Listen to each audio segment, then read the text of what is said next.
नमस्कार, मैं Uday Shankar, news bioscope में आप सबों का स्वागत है। अब की केकर बा बिहार में आज हम चर्चा करेंगे प्रमंडल वाइज सीटों की कि किस प्रमंडल में कौन बढ़त बनाता दिखाई दे रहा है। अब पोल्स आ गए हैं, सर्वे जारी हो गए हैं और जो सर्वे एक दिन पहले आए थे उसमें थोड़ी बहुत तब्दीली भी है, लेकिन हम उतना विस्तार से अभी उस पर नहीं जाएंगे। हम इंतजार करेंगे 14 तारीख के नतीजों का, लेकिन प्रमंडल वाइज क्या कुछ आंकड़े अब हमारे पास आ रहे हैं उन पर चर्चा करेंगे। हमारे साथ हमारे वरिष्ठ सहयोगी राकेश रंजन जी हैं। राकेश जी, सबसे पहले हम अगर दरभंगा प्रमंडल की बात करें तो इस पूरे प्रमंडल में क्या कुछ आकलन कर पा रहे हैं आप? देखिए, जब दरभंगा प्रमंडल की बात करते हैं तो ये मिथिला क्षेत्र का हिस्सा है। 3 जिला इसके अंतर्गत है, दरभंगा, मधुबनी और समस्तीपुर, और तीनों ही जिला में 10-10 विधानसभा क्षेत्र है। मतलब कुल 30 विधानसभा क्षेत्र जो है वो दरभंगा प्रमंडल के अंतर्गत आता है। तो देखिए, अगर आप देखिएगा कि 2020 में क्या स्थिति थी, तो मधुबनी की 10 सीटों में 8 सीट जो है वो एनडीए के पास थी और 2 सीट जो है वो महागठबंधन के पास थी। इस बार जो रिपोर्टर्स फीडबैक हम लोगों तक पहुंचा और जो ग्राउंड रिपोर्ट्स जो है वो मिले हैं, उस आधार पर हम देखें तो यहाँ पर एनडीए के सीट में कमी दिखती है। पिछली बार 8 थी, वो 1 घटते हुए दिख रही है। वो 7 सीट पर जो है एनडीए रहेगा और महागठबंधन को 3 सीट पर जो है वो बढ़त दिख रही है। हालांकि कुछ सीटें यहाँ पर भी फंसी हुई हैं। लगभग हर विधानसभा या जिलावार आप जाइएगा तो वहाँ पर 2, 3, 4 सीटें इस तरह की हैं जहाँ बाजी किसी तरफ भी हो सकती है, तो यहाँ पर भी है। लेकिन फिलहाल जो ग्राउंड रिपोर्ट्स और रिपोर्टर्स का फीडबैक है वो यही बताता है कि पिछली बार से यहाँ एनडीए को नुकसान है 1 सीट का और महागठबंधन को 1 सीट का फायदा होता हुआ दिख रहा है रिपोर्टर्स के फीडबैक के अनुसार। फिर जब आप दरभंगा जिले में जाते हैं तो यहाँ जो 10 सीटें हैं, इसमें 2020 में जो है एनडीए को 9 सीटें मिली थी और महागठबंधन को 1 सीट मिली थी।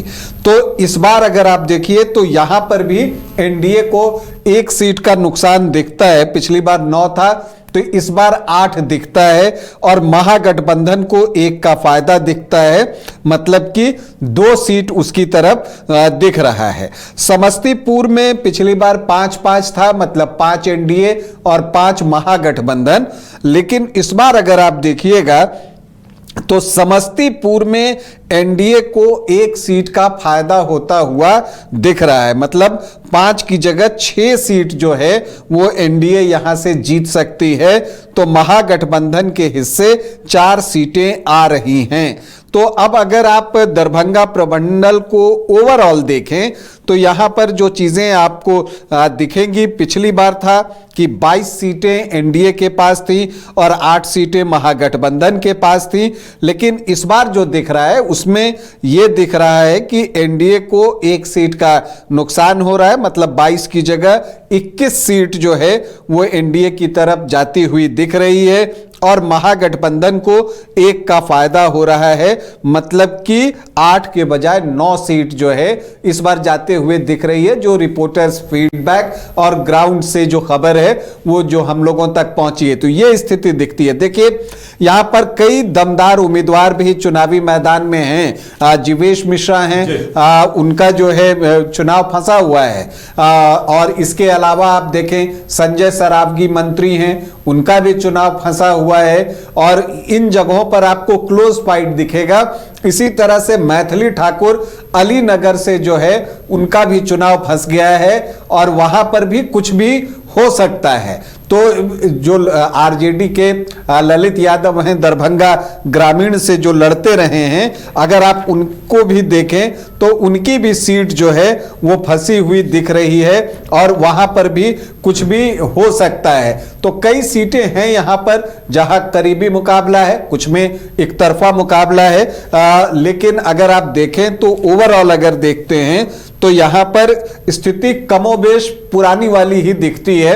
1 सीट का नुकसान जरूर एनडीए का दिखता है और 1 सीट का फायदा यहां महागठबंधन को दिखता है। लेकिन अगर आप देखें तो पिछली बार अगर आप देखते हैं तो बीजेपी को 11 दिख रही थी, इस बार जेडीयू को 11 दिख रही हैं और बीजेपी को 1 सीट का नुकसान होता हुआ दिखता है। यहां पर 10 सीटें जो है वो दिखती हैं। आरजेडी कम से कम 7 सीटों पर बढ़त बनाते हुए दिख रही है। तो मिथिलांचल का ये हाल है। यहां पर कई जगह पर जब मैंने कहा कि टफ फाइट है, तो जो मंत्री शीला मंडल हैं फूलपरास में, उनका भी चुनाव बहुत क्लोज फाइट वहां पर भी हो रही है। बाबूबरही में एक रोचक मुकाबला जो है वो देखने को मिल सकता है। इसी तरह से उजियारपुर की सीट है, वहां आप देखिए तो वहां पर भी जो चुनाव है वो क्लोज फाइट जो है वहां पर भी आपको दिख रहा है। इसके अलावा आप देखिए तो सराय रंजन की सीट है, वहां पर दिलचस्प मुकाबला है। वहां नीतीश के करीबी मंत्री विजय चौधरी चुनाव लड़ रहे हैं। तो कई जगह अगर आप देखिए, समस्तीपुर की सीट खुद है, अख्तरुल इस्लाम शाहीन वहां से विधायक हैं, अभी हमने उनको एज भी दिया है, लेकिन अश्वमेध देवी भी वहां अच्छा चुनाव लड़ रही हैं। तो कई सीटें जो है फिलहाल फंसी हुई हैं। चुनाव परिणाम जब आएगा तो और स्थिति स्पष्ट होगी, लेकिन फिलहाल जो ग्राउंड रिपोर्ट्स हैं और रिपोर्टर्स फीडबैक हैं उसके अनुसार दरभंगा प्रमंडल की 30 सीटों पर एनडीए को 21 सीटों पर बढ़त है, जिसमें बीजेपी को 10 और जेडीयू को 11 सीटें दिख रही हैं। महागठबंधन को 9 सीटों पर बढ़त दिखती है, जिसमें आरजेडी को 7, कांग्रेस को 1 और वीआईपी को 1 सीट पर बढ़त दिख रही है। हाँ बिल्कुल। तो अभी दरभंगा को लेकर ये एक आकलन जो रखा जा रहा है, अब देखने वाली बात ये होगी कि इस पर क्या कुछ निकल कर सामने आता है। और दरभंगा प्रमंडल की जो 30 सीटें हैं, चूंकि समीकरण काफी दिलचस्प हैं वहां के, और जो अपडेट्स आ रहे हैं, जो इनपुट्स वहां से आ रहे हैं, उसके आधार पर यह आकलन किया जा रहा है। लेकिन अंतिम नतीजों के लिए हमें भी 14 तारीख का इंतजार करना होगा।